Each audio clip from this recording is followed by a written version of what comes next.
Hello and welcome to American Wasp with Dieter McBusiness. I am your host, Dieter McBusiness, America's favorite white Anglo-Saxon Protestant gone left coastal. Today we have a special guest from DSA Los Angeles who's going to join us in a second. And I am going to let my audience know at this point that I have gotten membership features. So I'm going to start to set up that membership deal and do daily live streams so you guys can keep on up with what I am up to. But more importantly, let's get to the guest at hand, Ed from LA. What's up, my man? Dieter, thanks for having me. This is You're super very exciting. welcome. You're very welcome. This is what the DSA needs to do more of is independent media, and we are here as an example of that today. So thank you for joining me. Why don't you tell my audience a little bit about yourself, where you're from originally, maybe some education, and then when you got into the DSA, and what kind of what drew you to the DSA, and what's keeping you around? Because I know some people get into the DSA, they have kind of a mixed reaction, and maybe move on to another group. But what has kept you in the DSA so far? Maybe so. Tell us about yourself. Well, yeah, make a long story short, um, after high school, I went to college and eventually dropped out because I was sort of disillusioned with it. And I was kind of like on this sort of weird quasi-anarchist bit.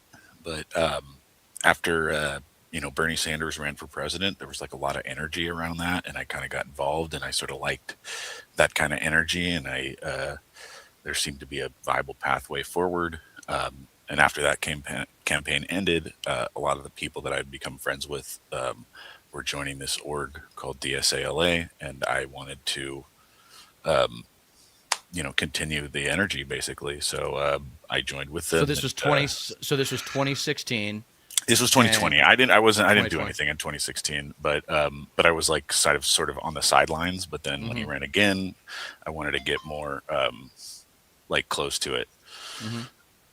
But And you wanted to get yeah, more involved in 2020, and that's what led you to the DSA. Now, why the DSA? Why not like a tenants union or another like a workforce union if you had that available, or basically because million? those There's so weren't many. I available learned. where I was Well, at. Like, long oh, story okay, short, like in my yeah, situation, like I wasn't, a, like I had like, I was working at like Dollar Tree and like that kind of thing. Like there was no union, and there wasn't, a tenants union where I was living at the time either, and that wasn't really something that was on, you know, uh, perspective. And it's also like I wasn't in a position to like start those things because I didn't have the tools. And I think there's a lot of, I think, and this is something that, I assumed every DSA chapter has, but it's like more of a thing in LA. There's like, labor and political education stuff that right. can kind of help me become more of an organizer in those situations. But I think fundamentally why DSA is because you don't need to be a worker at a specific workplace. You don't need to be member of a specific building. So, Right. Um, yeah, because I've realized that since I've gotten into activism seriously for the last year, for the first time really in my life, there are so many groups and so many different causes to get involved with. I just tell people to be really honest with yourselves about what you want to put time into every week and sometimes every day. It feels like the activism now, given the political climate, is demanding that we put as much attention into our activism as we can because there is a pendulum swing that's going to happen. And I want us to be as well positioned as possible to take advantage of that pendulum swing. And maybe that's a good segue into electoralism because we are both in California and we got a tight governor's race. And I definitely want to talk about Oliver Ma as well for lieutenant governor. But why don't we start with the DSA voter guide that you put together and just give us an idea of how important that is and how much work goes into it. yeah, no, this is, you know, This was a project of like necessity, and it was definitely a classic organizer's tale where, as a sort of like newer member, I was really impressed by this PDF that the chapter would put out during every election. And I would like message the chapter leaders like, hey, like, we're dealing with a 70-page PDF here. Like, could we get like a HTML version, because I would be, talking to people in different neighborhoods, and sometimes be like, well, who do I vote for state assembly? And I'd have to like think for a long time. Oh, wait, West Hollywood is in which state assembly district, and it became sort of a quest to, you got, 3 tabs open now just to tell someone how to Right. vote, because they called you out of the blue because they saw, they liked your Facebook posts 5 years ago. As I say, this is a, recovering prolific shit poster. Um, so essentially, there needed to be a solution that was like faster, because even if you're a dedicated DSA member, you have to look at your ballot, see your district number for state assembly, state senate, Congress, Right. whatever it is, then look at that number on the table of contents, click down, read through the whole recommendation, and then you get to the last paragraph where it actually says what it is, and then you click back to the top, and then you go to the next one, and then you kind of look through the table of contents again.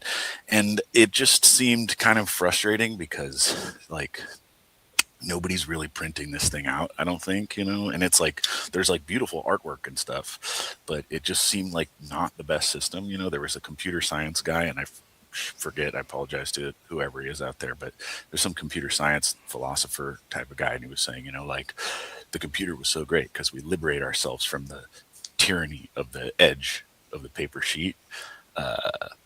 But what do is we just bring the paper inside the computer. Right. And I wanted to basically kind of liberate us from that a little bit and create something that was actually designed to be Can operated you search? on a Is it computer. searchable? Yeah, Like, it's searchable. yeah. It's So searchable. that's the What's most important thing to me. Just hearing about it. So yeah, it's searchable from like off the top. Like, you can just type in a candidate name or office name or a Good. number for a district, and that'll immediately pop up. And it's like a full text search. So if one office is mentioned in the text of another district, that'll pop up in the search results too. But I think the killer feature of it is the geolocation, and this is something that is really exciting because DSA is a tech company now where we have Right. something that nobody else has. But the idea is that there's basically all kinds of voter guides, but they all have to be generalized for statewide or specialized for a municipal election. But the thing about ours is it's geocode. So wherever you are, whatever location that the user puts into the map, that's the ballot items that they're going to get, which is going to save a lot of time because, frankly, there's a lot of, I think, for nerds like me, very interesting reading in this document, but there's definitely also a lot of people that do not want to read the whole thing, and this Right. is That's going to what be I'm able to saying. get them the answers Dude, really quick if 90%, that's what they want. 90% of people don't want to read, aren't going to read the whole thing. They just want to know where their races are. So that geolocator thing sounds awesome. That's really cool. You know what the ultimate solution here is, or the next the giant leap that we could make as an organization in terms of our tools would be a DSA app. And that would connect chapters, and you could have a million features that you and I could come up with right now about how it would just strengthen, the Discord stuff can only take you so far, the Signal chats can only take you so far, but I was going to say, I got what like about 5 DSA apps on my phone. None of them, I don't use any of them.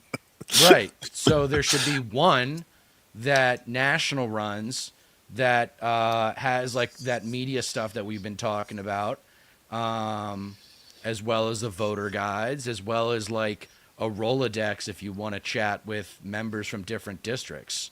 Because that's the thing that I learned, or one of the things that I learned in school and in the private sector and so forth, is that learning from other people's experience is just as valuable as learning from your own personal experience. And it saves you all the trouble of having to go through that shit. So, yeah, my big advocacy is stronger connections between the chapters and the DSA. That's what I Yeah. think the missing piece is from an organizational perspective. Yeah, and I think if I can get on my soapbox a little bit here, I had the Please. pleasure of being a I had the pleasure of being like a national delegate here, and if I can say, I think this was last year in 2025, and I was really disappointed because we had the opportunity to implement one member, one vote, which I Mm, think is the single most important thing that we could do as an organization to connect regular members to the national org as opposed to just letting regular members vote for a delegate once every 2 years that then gets to vote on what the national org right. does. Represent their There's interests. no Yeah. reason. There's no reason for us as Democratic Socialists of America to replicate a system that is basically the equivalent of the United States Senate um, in a thing. We should have one member, one vote. We should allow the NPC to do straw polls. I don't understand why that's illegal or whatever. So yeah, we have some work to do on ourselves as an organization. But overall, I think it's like you know, at least for me, someone who wasn't involved, wasn't working in a unionized workplace, wasn't in a tenant, organized building. This was like sort of the ticket, and I think there's a lot of sort of good energy, particularly in New York and LA, as far as like actual material wins from electoral gains that we Hmm. can kind of hang our hat on. Isn't, but wouldn't the convention be more like the House of Reps because there's proportional representation? Like there's a ton Well, of LA delegates, whereas there's there. only Well, two okay. I mean, from my chapter. the thing is like the overall participation. This is going to turn into a big chapter versus small chapter, but like the overall like um, I think small chapters like they get like one delegate or two delegates, Yeah, we even got if two. Yeah. I mean, but the ones that are basically inactive chapters, they still get one delegate, even if Right. they maybe have one meeting a year and like 15, 20 people show up. Yeah, that's not cool. And Yeah, it's like, I and see well, what you mean. it's not that it's not cool. I'm not like trying to say this to shit on them. Like they have work to do, and I encourage them to keep doing it. I don't want them to Yeah. give up and like stop existing. Sure. I just Sure. want, those same 25 members in LA to get the same vote because Right. land doesn't vote. Like people vote, members vote, and like I don't think that it's it's this isn't. I think we're like there's a thing that we have in like national politics where it's like, oh, Alabamans just are so different from Californians, but we're all working class people, and I think we could work this out together. And I think there's like sort of this protectionist mentality that frankly, um, you know, uh, there's sort of a limitation for bigger chapters as far as like the representation, and there is kind of a boost for smaller chapters. And I think like I just don't think I think we can. I think we should be able to do member polling. I think in 2026, it's a technology thing where, back in when that bylaw was written in the 80s, they would have had to do like some kind of phone poll, which like maybe not even everyone had a phone back then and would have cost a shit ton of money to conduct the poll. I don't think that's the case anymore. I think we can like, Sure. look into a different thing. But I think it's like also like, yeah, we want to like make sure that like, these the organizing takes place. And I think like I don't know, and I think I just feel lucky because in LA we have a really strong administrative committee that Yeah. like carries through stuff Yeah. from other chapters or from the past to the future. And I think that's something that I would want to see other chapters set up, but then it's also like, other chapters like right here that are almost, in the LA metro area, like Long Beach chapter, Orange County chapter, Ventura San chapter, Diego's just force. Sandy, and I wonder, could they be like more efficient if we just had one administrative committee for the big thing? But, I get it. Like Long Beach So people it's don't want to interesting. It's commute interesting. up to We're downtown LA to have their meeting, but I also think there's like here in LA, we've also developed like branch structures where we have right. almost like a chapter I heard within a about that. chapter. Yep. We're doing that. We're So doing that. Hmm. yeah, and that's something where you can kind of get the best of both worlds where people can go to a local meeting instead of having to go to like I don't want to say a national meeting, Chapter. but a Right. chapter wide meeting. You have to go Right. downtown. 200 people. And I think there's also things that can be implemented, like a robust proxy vote system, so we can have participation. Hey man, add it to the You know, app. Add it to the app. well, Um, I have a little. I actually have a little a proxy vote thing. Can you show screen? I mean, if you want to pull it up, I'd love to give people a little tour of the sure. Let me let me voter bring it guide. up. What's it called? Voterguide.dsa-la.org. Voterguide.dsa hyphen la.org. la.org.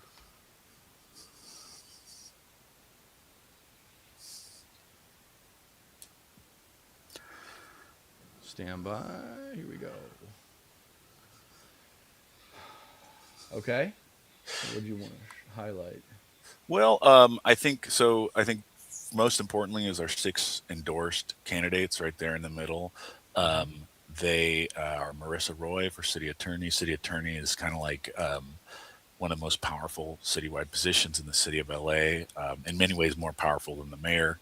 And Marissa Roy wants to sue ICE, and she wants to sue landlords that are doing illegal evictions, which is going to be a huge change from our current city attorney, Heidi Feldstein Soto. Eunices Hernandez is our endorsed incumbent in District 1, so we're trying to re-elect her, which is really interesting, to sort of try and like hold on to power instead of fighting to gain it. Um, and then that's the same with Hugo Soto Martinez on the bottom there, longtime organizer with Unite Here. And then Faiza Malik is running on the west side. She's a tenants' rights attorney. Estuardo Masariegos is in South Central District 9.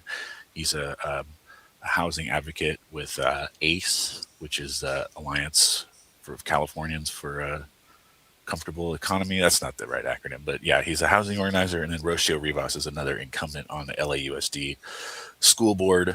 Um, but yeah, basically, we wanted to make something that could like kind of display all this stuff cleaner because we Yeah, it looks didn't great. have like really like the photos in there, and it was just like a PDF. If you scroll to the top there, you could see the artwork on Beautiful. the Yeah.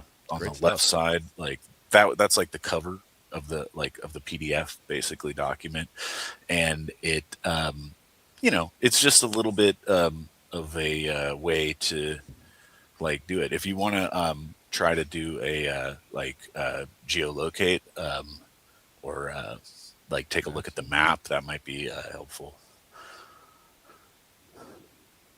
So yeah, this is Let's go another to thing. let's go to where I used to live. Yeah, check it out. Yeah. You could see when you hover over district, it'll show the candidate's face. So basically, if you click on an area in here, it's going to show you the races for your location that are on the voter guide. So you clicked inside the city of Santa Monica. Right. So we don't have any recommendations for that municipal race. So what the first thing that came up was LA County wide there. So that's going to basically be your your county sheriff and your county judges and that kind of thing. And yeah, if you hit the little play button right above your mouse there, it'll kind of take you on like a tour of your different districts. So right now on the county, it should switch to the what is that? The Board of Equalization, which the Board of Equalization is like a really interesting thing. It's like a whole nother, you have the state assembly, state senate, and then the Board of Equalization is like another district. District 3 is just LA County, This is so it's kind of amazing. weird.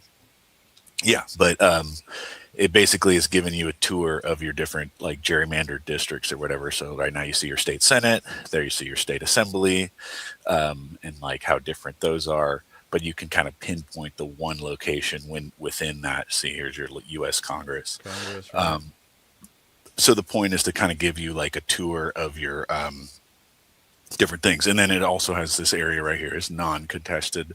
So this is your county supervisor district, your Santa Monica at-large city district, and of course your DSA LA branch, West Side branch represent. Um, Basically giving you information about where districts you're in, even the ones that like aren't on the ballot, just because I kind of had to in order to do the geocoding, I had to like gather all this data anyway. So you did this all And yourself? I mean, I had some help from Claude, which you can call me out if you want, but No. um, I definitely had to do a lot of thinking work myself. But yeah, I used Claude to help make this thing happen. But yeah, basically, I had to download the GeoJSON, which is like the polygon, the shape file from the counties and the cities all around, and basically can put those all into one sort of database file. And then there's this open source app called Leaflet, which basically lets you kind of display them on a OpenStreetMap map, which is what you're looking at right now. And It's awesome. yeah, just kind of building up this sort of like tour of your different districts, I think is going to be really helpful. It is helpful because I use it just when I'm canvassing people, when I'm talking to different voters. It really like makes life a little easier.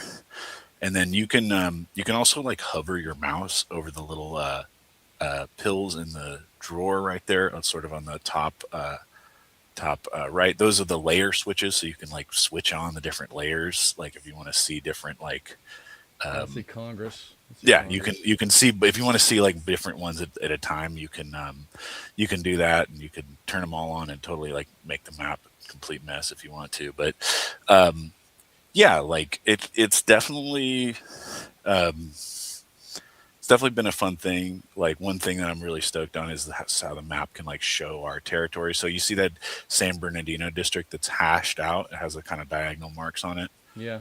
So that is an endorsed district in the Inland Empire. And something Um, our listeners and viewers might like to know is that a DSA endorsement is very hard to earn. You can get a recommend fairly, with some good effort, but it takes a strong effort to get a DSA endorsement. So it's a big deal when it happens. yeah, and then I have like some explication also about that, like the difference between recommendation and endorsement on the homepage. Um, but yeah, no, I would encourage people to like check out the map, check out your location, and I think this is cool because if someone in Ventura County says, "Oh, who do I vote for?" You can just send them this, Right. and This is beautiful. No, this is amazing. Is New York? So you're doing this. San Diego's doing this. so Who else I'm is doing doing it. this? I'm doing it for California, and I just grabbed Long Beach and Ventura, San Diego, basically any chapter in California, and Cal DSA, of course, that made a voter guide. I just grabbed all their data and stuck it in here Hmm. because I have the all the districts basically. I had to get like the San Diego County districts, This is but amazing. like basically it's not too hard to like download the different district JSONs because most of the cities make those available online, but it's just a data file. But once I can download it, it's really easy to like integrate it into the system here, and it's Hmm. just a matter of like putting it on the right layer. So if I'm adding a San Diego City Council, that's going to go in the City Council's layer with all the other City Council districts.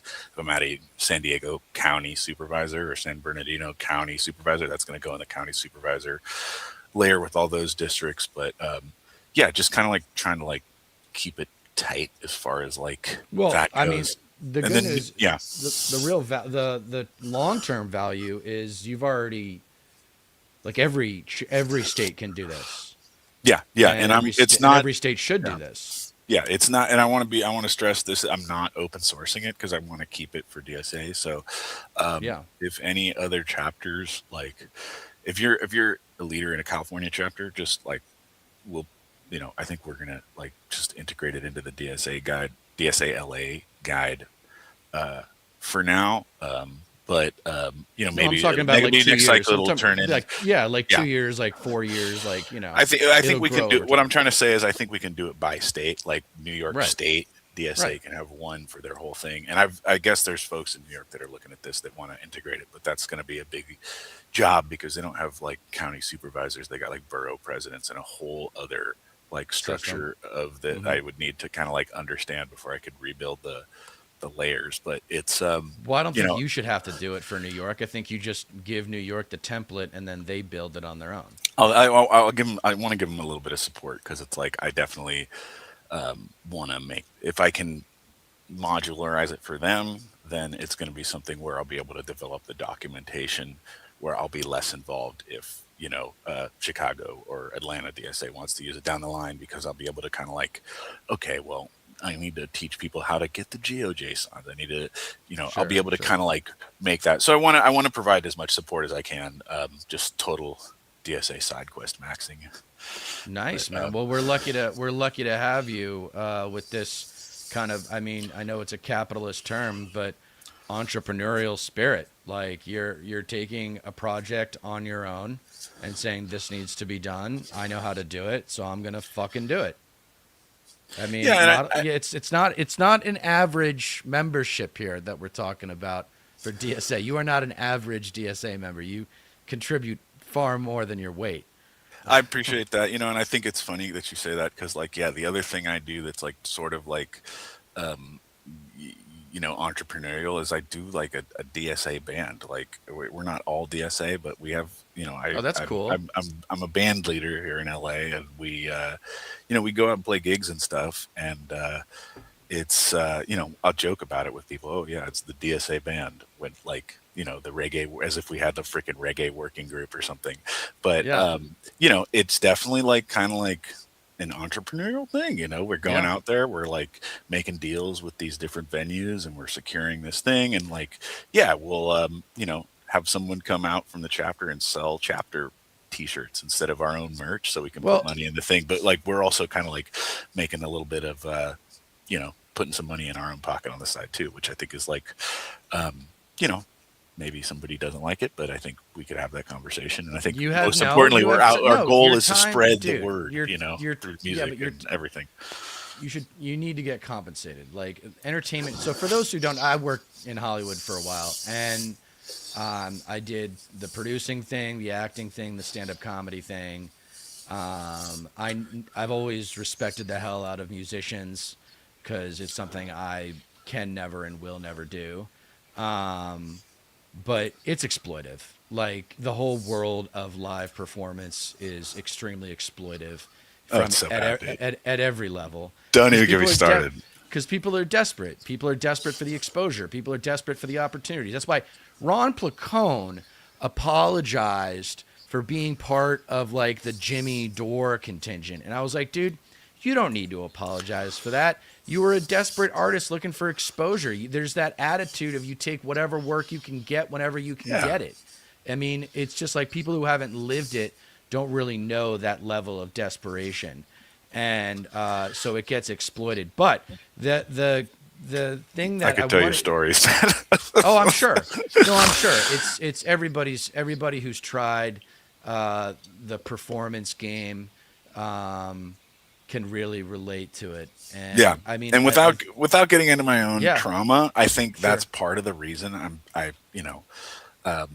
that's part of the reason I started, analog assembly, the DSA band, is because I wanted to kind of like make a music project where we weren't like doing it like that, where it wasn't just all about like, um, one person exploiting other people to make their vision happen. We could actually like, I wanted to try and like do something that was like truly collaborative and truly like for a greater purpose. But anyway, sorry to interrupt you, but I think that no, is kind it's of salient as far as like what it is, but it also is kind of like upstartish and entrepreneurial and kind of like so. grabbing it by the Right, dude. So if DSA had a media apparatus, this would be the kind of thing that it would be featured.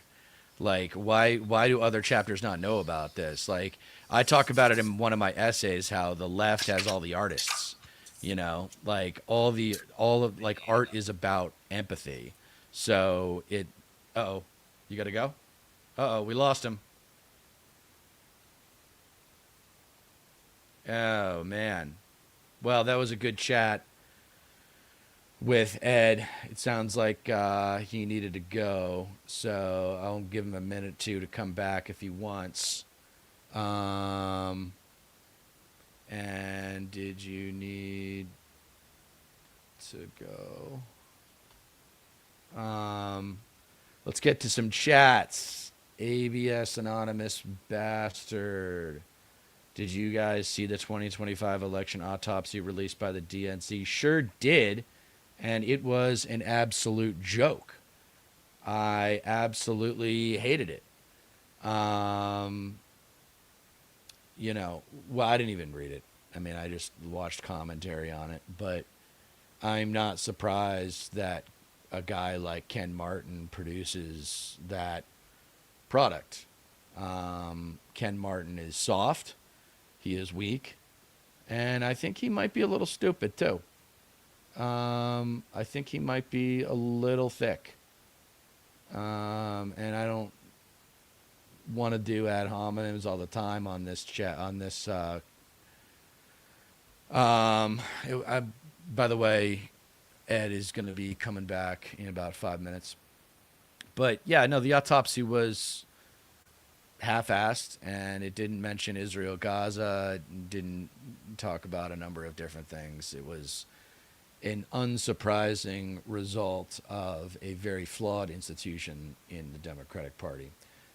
Yeah, Latina Mafune. There need to be more voter guides from the left that are easily accessible to the public. This is great. Yeah, what we were talking about earlier. Scroll back and check out the voter guide if you want from LA. It's awesome.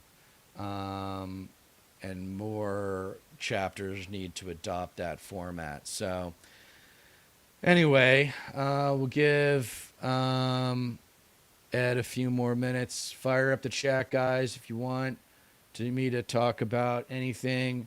For now, let's go ahead and take a look at what's going on according to the New York Times.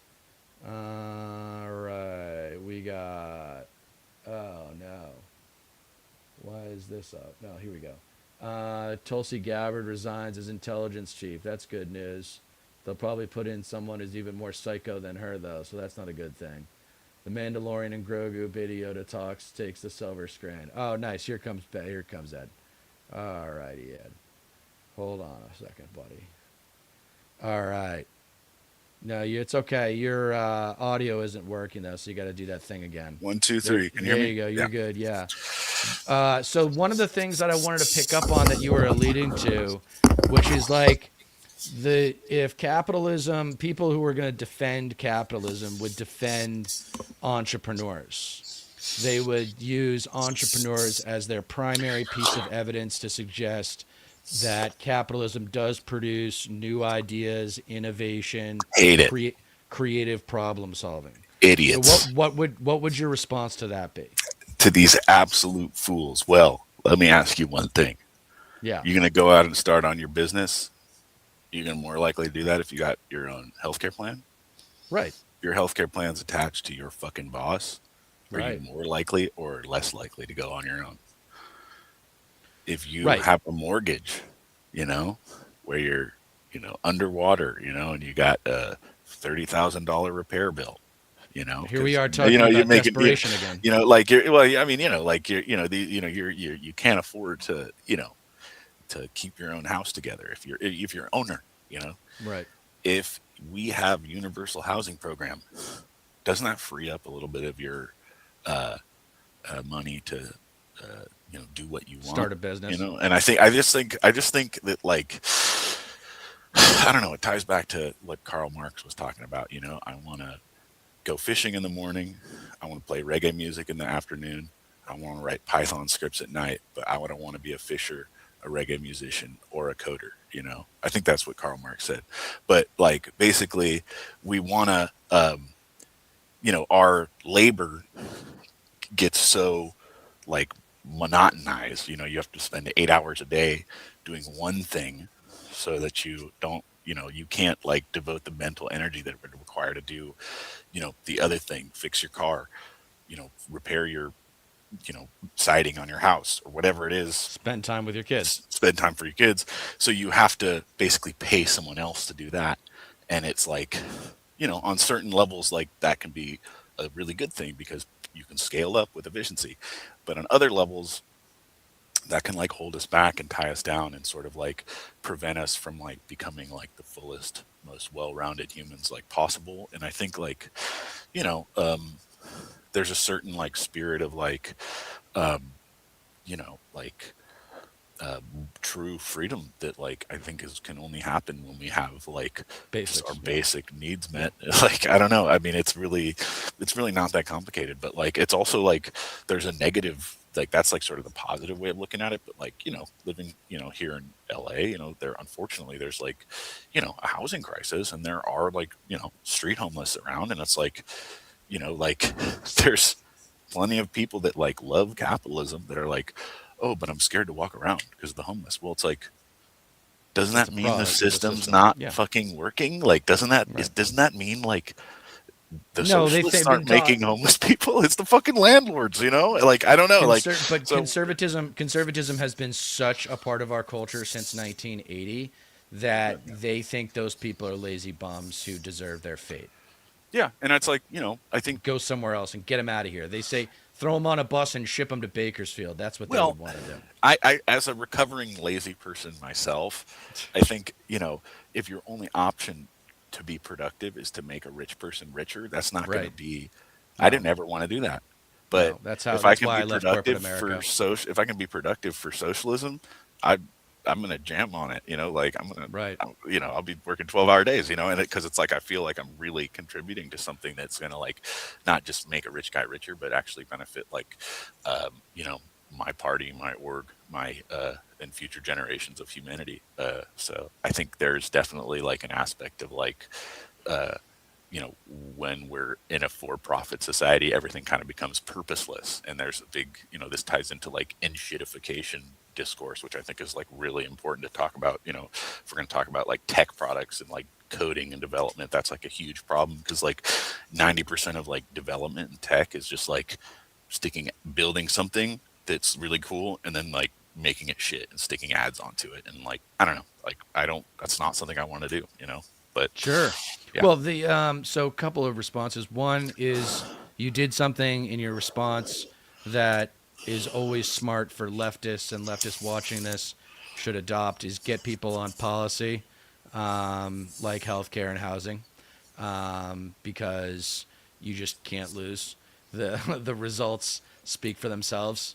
We've had 45 years of either conservative capitalism or neoliberal incrementalism, neither of which has produced what FDR's dream was. I know FDR is problematic and imperfect and flawed, but we were on our way as a public conscience to redefining the relationship between government and citizen at that point.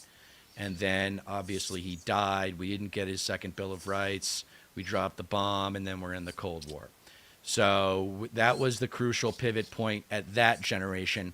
And then the next generation, though, really, I just did an essay on this, and we won't spend any time on it. But the election of Bill Clinton in 1992 was really kind of the straw that broke the camel's back with respect to the Democratic Party still representing a positive relationship between government and citizen. And what the concession was ideologically is that preserving the possibility of getting rich is more important than providing the masses with the basics. And that's all consistent with what you were just talking about.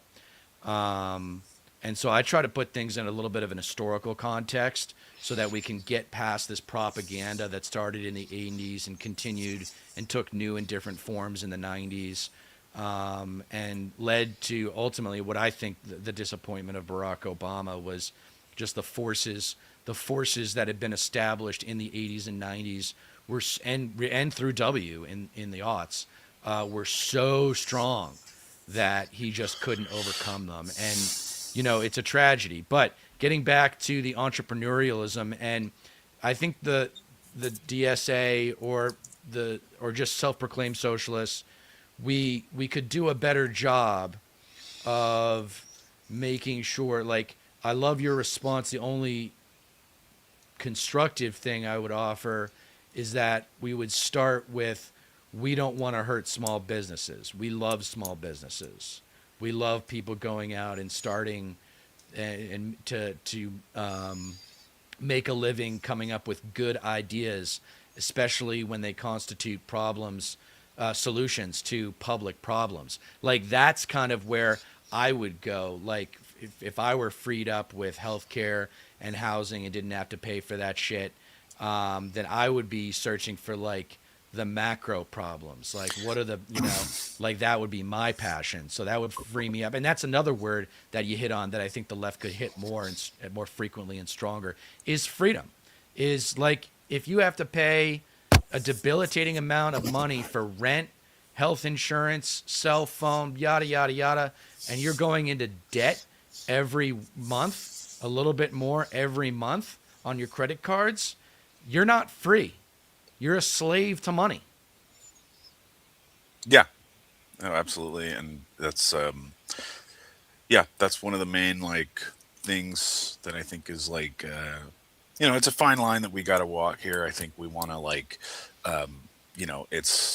it's frustrating because like these obviously as we're recruiting working class people, we don't want to be like you're a slave, even though like it's like we're not, it's an exploitative condition, and I think like these are sort of like difficulties of like kind of communicating the message. I think like another one is like like small business is like of course like there are small businesses that like solve like such crucial problems.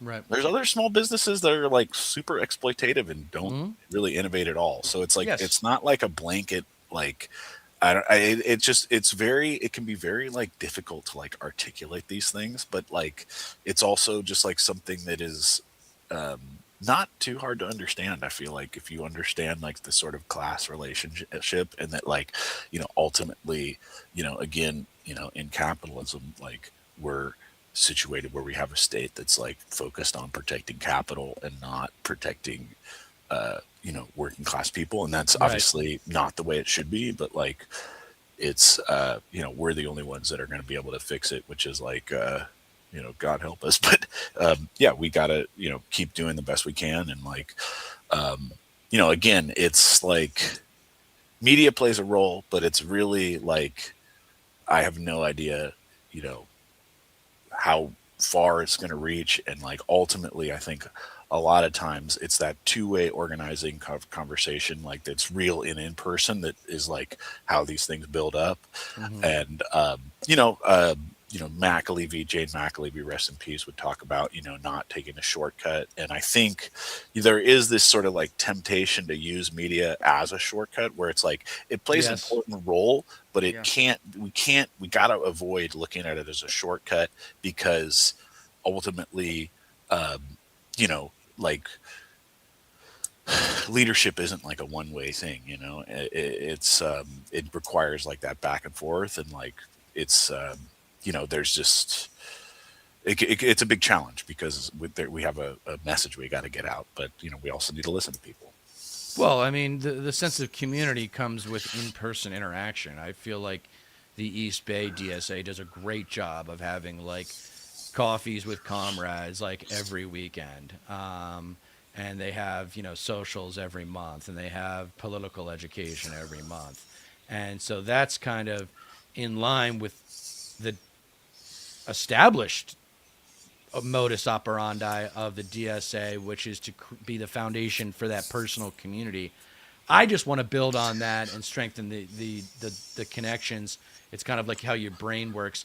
How smart people are doesn't have to do with the neurons in their brain. It has to do with the connections, and that's what the next level I'd say is just is that stuff. And we still have regional and state meetings. It's funny, but that you bring up the one member, one vote issue because that wasn't a huge talking point for our relatively small chapter going into the convention. But I hear what you're saying. I think that, and I didn't have a strong opinion about it, but I understood the argument for what ended up winning, which is the delegates vote. Um, that not all members are created equal in terms of their commitment to the DSA, but and not all members really know what's going on or take the time to read the different things that you vote on. So I don't know. I mean, I hear what you're saying. If the technology enables the system that you're proposing, I'm just not as deep into the structure of the DSA to appreciate, you know, the different I feel like a arguments. lot of the people in Chicago weren't either, to be honest. I mean, at least they didn't appreciate what we've, some of the folks from smaller chapters, and I wish them nothing but the best, but they were not very appreciative of the work that we've done to build the chapter here in LA.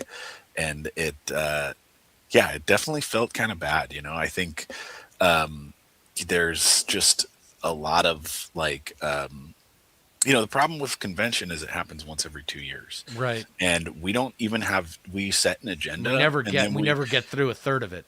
yeah, and it's sort of like not, like if we can't even get through that agenda in the weekend that we have, it basically we vote for NPC, and then Right, and then NPC they kind of take care has of to it.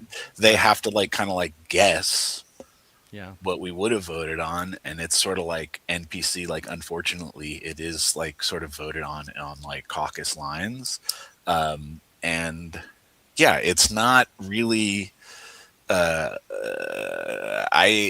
I think there's going to be folks that are like kind of marginally participating. I don't expect everybody to be like a a person that wears like a DSA shirt every day like I do. Yeah.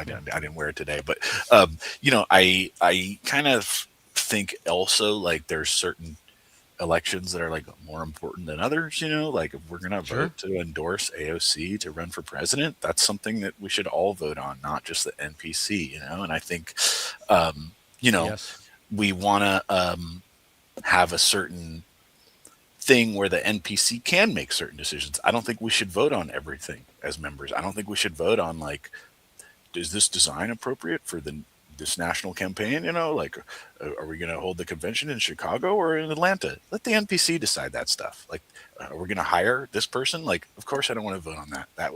We'd be voting 10 times a day, and I don't want to do that. Like, I want to be perfectly honest here, but there are certain things where it's like the NPC should at least be allowed to do that. And I think what was particularly frustrating in Chicago is that there was two different one member one vote resolutions, and without going into the weeds, the first one of them was just quashed by the chair, like on partisan lines. Like he didn't even let us vote on it, which was crazy.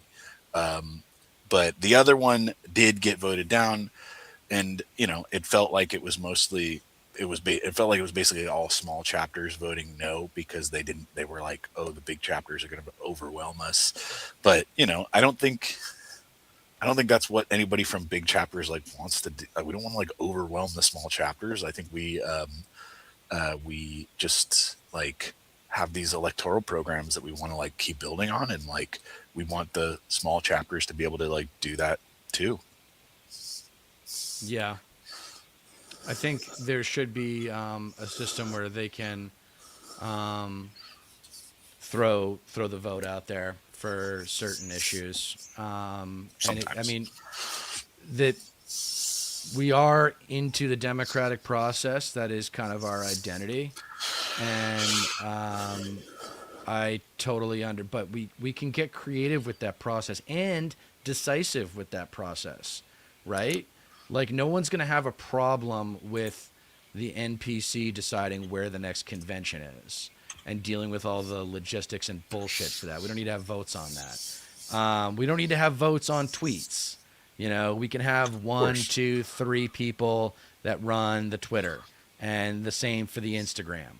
We can because speed matters, Yeah. and nobody really ever talks about the slowness of a lot of the democratic process, and it does take time. But to your Yeah. point, with technological tools, we can make it really efficient.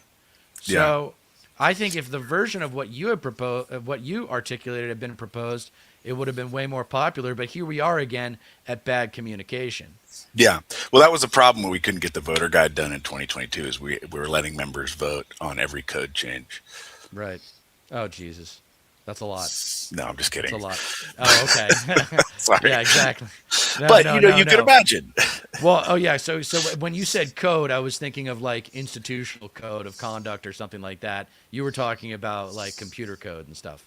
Yeah. Well, yeah. We got to let people do what they do, right?